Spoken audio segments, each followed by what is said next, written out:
Hey everybody, I'm Kevin Coleman, Executive Director for Bellingham Seafeast, and today we have Katie Hinton, and she's with Bellingham Pasta Company. Welcome, Katie. Thank you. I'm so glad to be here. I'm really excited. I know. And tell us what we're going to be making today. We're making a crab-stuffed ravioli. We're using my sheets that you can get here in town. Nice. Okay. And we got the crab today from Lummi Seafood Market, and you can actually have just go get regular crab, or you can use canned crab, or you can use frozen crab for like you're crabbing during the season. You got crab that's in the freezer. Yep. You can totally just use it in this dish. It's an ideal way to use it. Absolutely. For sure. So Katie, show us what we're going to do today and take it away. All right, thanks. Yeah, thank you.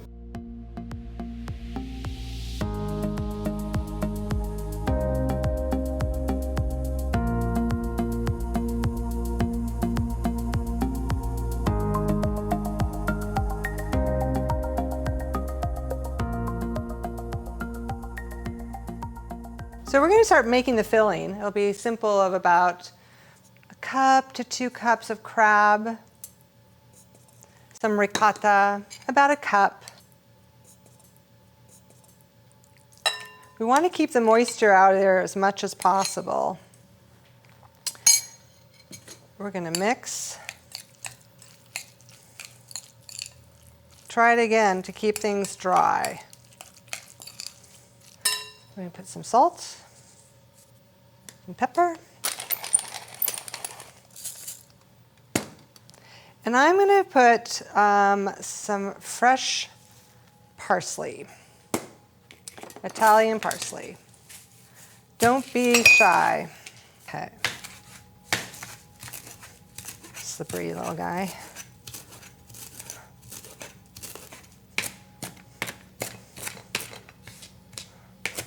So that's a good amount of parsley. That's okay. All right, put some of that in there. I'm going to try to make it as unlumpy as possible with the lumpy crab.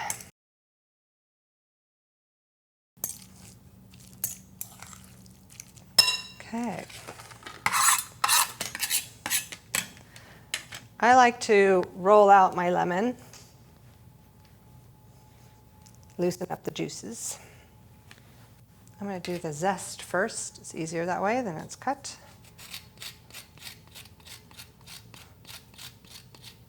Keep on turning the lemon around so you don't want any of the white stuff. I'm going to do juice of about a half a lemon.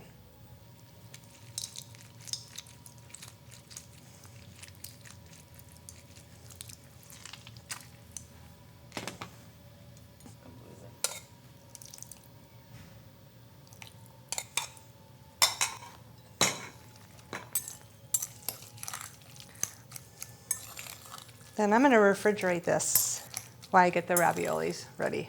Try to do at least a half hour.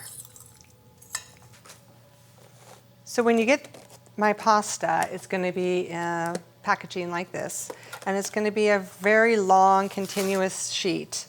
You can use these for lasagna, raviolis, any kind of sheet kind of pasta you might want. We're going to cut this down a little bit. We are wanting to remove the brown rice flour that is dusted on here. It's there to help the pasta not stick, but we want the pasta to stick with the raviolis. So we're just going to brush it off, clean as possible. You don't need to do the other side. You're just doing the side that you're adhering to the other side. And I'm going to make little balls. I'm going to set them.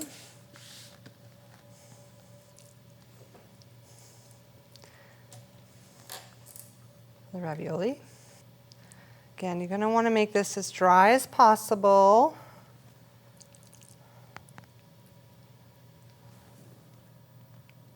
Make them as big as you want to. I think this is a really nice first course on a special occasion dinner. Really impress your guests. I'm going to take water, make a nice seal, almost till it gets kind of gooey. Nice little box around the raviolis. The other thing you want to do is make sure you don't have air.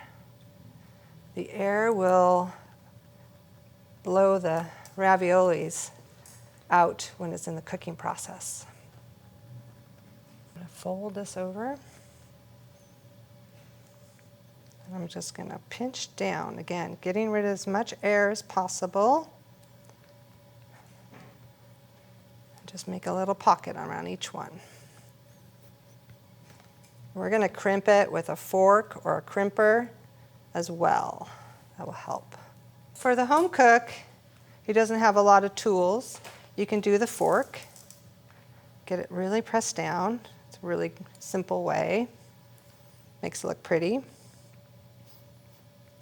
You can use a knife to trim it. Just keep on going around and around. It's just gonna, can't overseal it. Or you can get a crimper like this and kind of do that.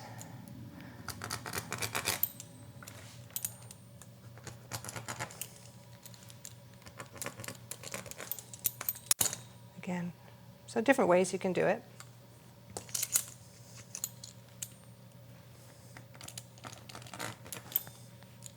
Take your time. This can be done way in ahead. You can, and they actually do better if you put them back in the fridge for a couple hours and get them really nice and hard. And then when you cook them, it's 3 minutes. Pretty much once a ravioli is come to the top of the boiling pot, it's ready to go. Now this one was a fold, so I'm not going to even mess with that. It's going to be a nice seal. And if you have pigs, they love the dough. Nice big pot of water, at least 3 quarts. And a trick, salt the pot as salty as a Mediterranean. Don't be shy. So we're going to get the sauce going because the raviolis will only take about 3 minutes. So let's get the sauce on its way before we put the ravs in the pot. So we're going to start with a teeny bit of olive oil on a nice warm pan, some white wine,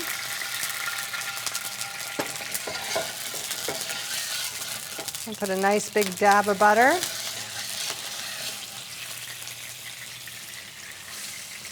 The wine's going to cook down. Now, people ask me what wine to use. You want to use wine that you want to drink. Don't use something you don't want to drink. I think a Chardonnay with a little bit of oak works really well with pasta. And we're just going to get this nice and simmered down. I'm going to put a little thyme in. Trick to the thyme is just go opposite down the stem. You don't need much. I'd say 3 or 4 stems. If you notice in this recipe, I don't use garlic. I don't think every pasta dish has to have garlic. And if you do use garlic, be respectful to your guests. I like a roasted garlic in cooking. I feel like it's very easy on the neighbor. Okay, so we're going to get this to a nice golden brown. It might take a minute.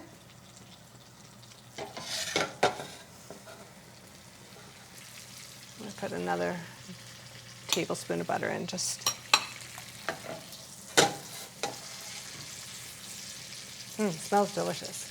Okay, a little salt, a little pepper.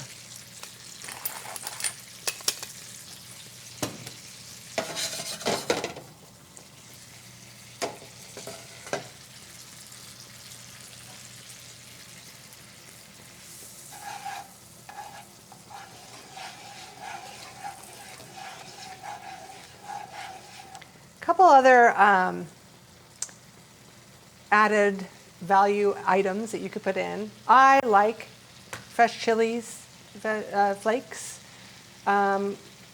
It's always an option. I think capers bring a lot to a nice pasta dish. Again, fun to use, keep in the fridge. A little goes a long way. But today I'm just going to keep it simple.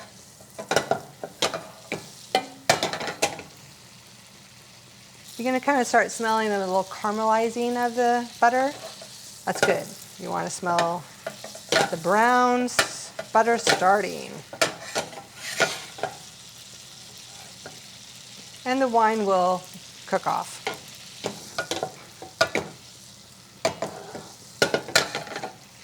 So with my pot of water, you want it hot. You want it really hot, but not rapidly boiling when it comes to raviolis. It'll beat it up a lot. So you want to keep those little pillows of love nice and safe. So again, doesn't hurt just to repinch a little bit. Make sure they're all good. And I'm going to do 6, just so they're not fighting each other in the pot. So I'm going to put them in. We're going to do about 3 minutes. Usually when they start surfacing and floating to the top, they're done. Keep an eye on the sauce. You don't want it to burn.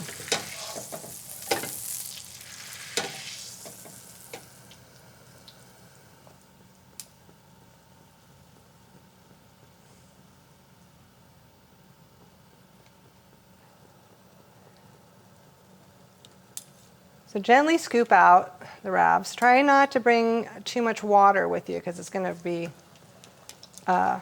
you want the butter just to be highlighted, not a bunch of water in there. The pasta is also going to cook a little bit longer in this hot, beautiful butter. So if it looks a little al dente, that's fine. It will cook a little more. Oh, this looks amazing.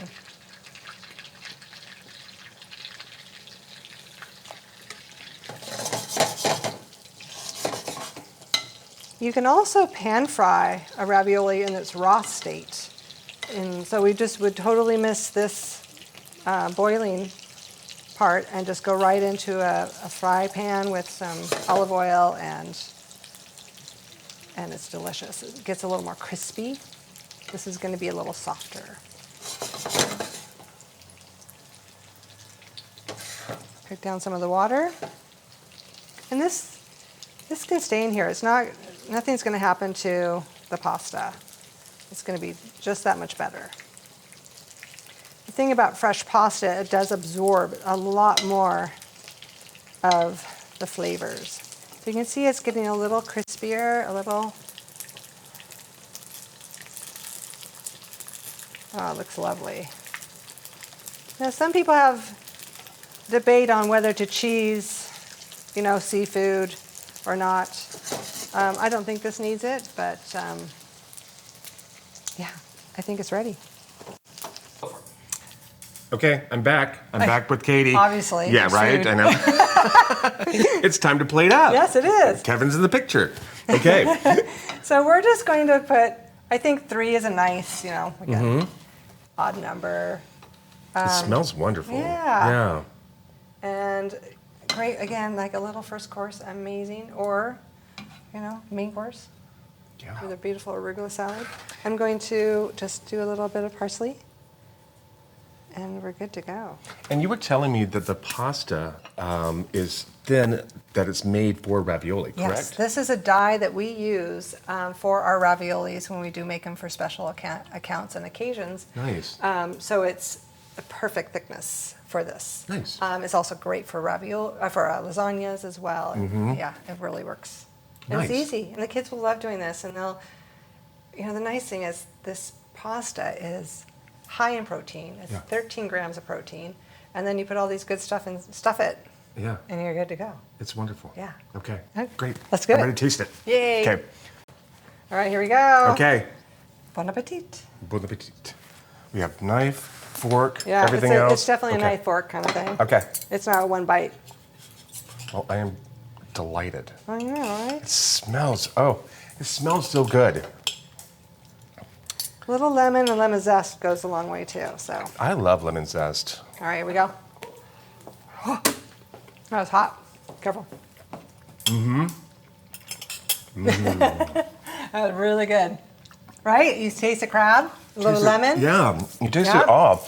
I mean, yeah. And you need that ricotta just to kind of bind it, right? Yeah, You but can't you just don't need throw a lot crab, of it. crab in. Yeah. Yeah. Mm-hmm. And I use the whole milk one, Don't skimp on Oh, no. Never skimp on fat. cheap ingredients. No. Or on fat. Yeah. Really. I mean, Absolutely. yeah, you need it. If you're going to be eating fat, eat good fat. Right? If you're going to get fat, eat fat. Right? Eat good fat. Well, this has been great. Yeah, isn't that good? Katie, thank you so much. You're so welcome. I really appreciate you being here. I I know. appreciate you being just a wonderful staple in our community, too. Oh, thanks. Yeah. I love feeding the masses of Whatcom County and Washington State with fresh pasta. I love it. Well, this has been another great episode of KISS, Keep It Simple Seafood. I'm your host, Kevin Coleman, with wonderful Katie Hinton here from Bellingham Pasta. Check her out at Bellingham Pasta Company. And I want to thank the Port of Bellingham. I also want to thank BECU, the Community Food Co-op, as well as all of our other participating members and Dockside Market. Thank you for watching us each and every month. It's really important that we get this stuff out to our community and share what we do, because food heals and food helps. And thank you so much for being Oh, here. you're so welcome. It's been a pleasure. We'll see you next time.